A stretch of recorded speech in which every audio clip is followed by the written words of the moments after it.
ఈ వెహికల్ వచ్చేసి Bajaj Pulsar N160. ఈ పల్సర్‌లో ఏబీసీడీలన్నీ వాడేసారు పూర్తిగా. సో, ఫస్ట్ ఆఫ్ ఆల్ దీనికేంటి ఇష్యూ ఏంటంటే చైన్ ఇష్యూ బాగా వస్తుంది. ఫ్రంట్ స్పాకెట్ మార్చుదామంటే నో ఛాన్స్. బ్యాక్ చైన్ కూడా అరిగిపోయింది. చూసారు ఎంత గ్యాప్ వచ్చిందో. సో, ఇప్పుడేం జేయాలి? కంప్లీట్ చైన్ కిట్ మార్చుకోవాలి. సో, మార్చాలంటే ఫస్ట్ ముందు స్పాకెట్ దగ్గరున్న కవర్ అయితే ఓపెన్ చేయడానికి 8 బిట్ యూజ్ చేసి ఫ్రంట్ కవర్ అయితే ఓపెన్ చేస్తాం. ఓకే. చైన్ అనేది డిస్కనెక్ట్ చేయడానికి మాస్టర్ లాక్ అయితే ఉంటుంది. ఆ మాస్టర్ లాక్ కూడా డిస్కనెక్ట్ చేస్తాం. ఓకే. ఇప్పుడేంటి బ్యాక్ క్రాంక్ ఓపెన్ చేయాలంటే వీల్ యాక్సెల్ బోల్ట్ ఓపెన్ చేయాలి. అండ్ దట్ టూ ఏదైతే సైడ్ ఫేరింగ్ ఉంది కదా! అలాగే బ్యాక్ హాఫ్ మడ్‌గార్డ్, ఈ సైడ్ ఫేరింగ్ మొత్తం అన్నీ కూడా ఓపెన్ చేస్తేనే మనకి కన్వీనియంట్‌గా ఉంటుంది వర్క్ చేయడానికి. సో, అట్లానే వీల్ బోల్ట్ ఓపెన్ చేయాలంటే వీల్ యాక్సెల్ బోల్ట్ కూడా ఓపెన్ చేయాలి. అట్లనే హాఫ్ మడ్‌గార్డ్ బోల్ట్ ఉన్నాయి ఎల్లింగ్ బోల్ట్లు. అలానే డిస్క్ ప్యాడ్ యొక్క లాక్ ఓపెన్ చేసి పిన్ బయటకి తీసేస్తే మనకి కాలిబర్ ఫ్రీగా బయటకొచ్చేస్తుందనమాట.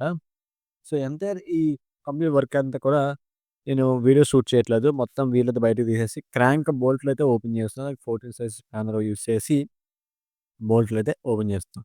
సో, ఈ చైన్ కిట్ విషయానికొచ్చేసరికి Bajaj Pulsar N160 chain kit ఇది ప్రైస్ అరౌండ్ రూ. 2160 అరౌండ్ అనుకుంటా. ఎంతో ఇప్పుడు రేట్ అనేది అప్ అండ్ డౌన్ అవుతుంది. బట్ తగ్గుండొచ్చు, పెరిగుండొచ్చు. సో, అట్లనే లోపల బేరింగ్ అయితే నేను మార్చేసాను.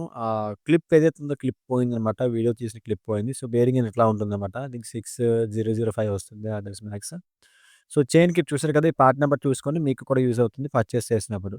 సో, చైన్ కిట్‌లో మనకొచ్చే ఐటెమ్స్ ఏంటి? చైన్ వస్తుంది. క్రాంక్ వస్తుంది. స్పాకెట్ వస్తుంది. ఆ 3 మాత్రమే ప్రొవైడ్ చేస్తారు చైన్ కిట్‌లో. మాక్సిమం ఏ వెహికల్‌కైనా ప్రొవైడ్ చేస్తారు. కానీ సుజుకి వెహికల్‌కి మాత్రం ఎక్స్‌ట్రా మాస్టర్ లాక్ కూడా ప్రొవైడ్ చేస్తారు సుజుకి వాళ్ళైతే. So, that's okay. ఈ చూసారు కదా! ఈ చైన్ క్రాక్ అన్నది ఇది కొత్తది అండ్ పాతది. కొత్తదానికి, పాతదానికి డిఫరెన్స్ ఏంటని మీరు చూసారు కదా! పళ్ళైతే కంప్లీట్‌గా అరిగిపోయినాయి పాతదానికి. సో, కొత్తది కాబట్టి కొత్తగా ఉంది.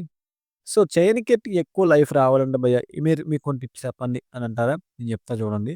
సో, చైన్ అనేది ఎప్పుడు కూడా మీరు ఇన్ టైమ్‌లో టైట్ చేపించుకోండి. అట్లానే చైన్ అనేది కరెక్ట్‌గా ఎప్పటికప్పుడు లూప్ చేయండి. ఐదర్ అది ఆయిల్ అయినా, గ్రీజ్ అయినా, చైన్ లూప్ అయినా ఏదైనా సరే వాటెవర్ గేర్ ఆయిల్ పెడతారు కొంతమంది, ఫోర్క్ ఆయిల్ పెడతారు కొంతమంది.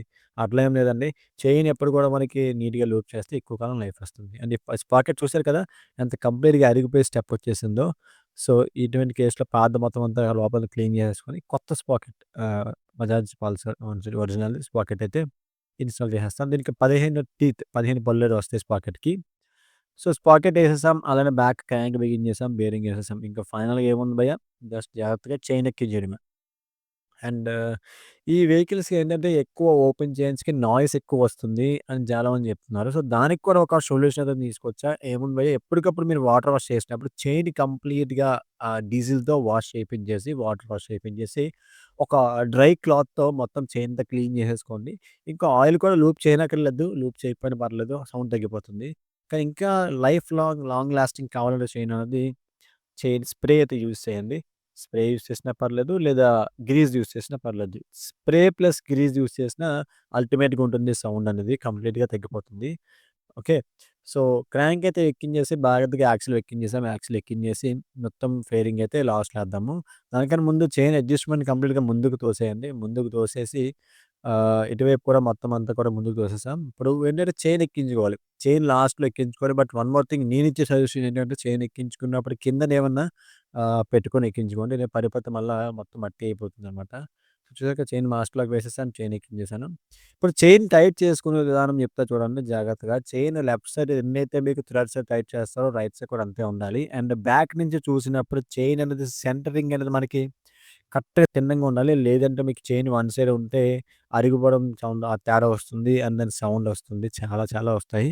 కొత్త చైన్ కిట్ మీద మనకు తెలియదు గానీ పాత చైన్ కిట్ బాగా సౌండ్ వస్తుంది. సో, మరొక కొత్త వీడియోతో మీ ముందుంటా. Until then stay tuned to creative workers and have a nice day guys.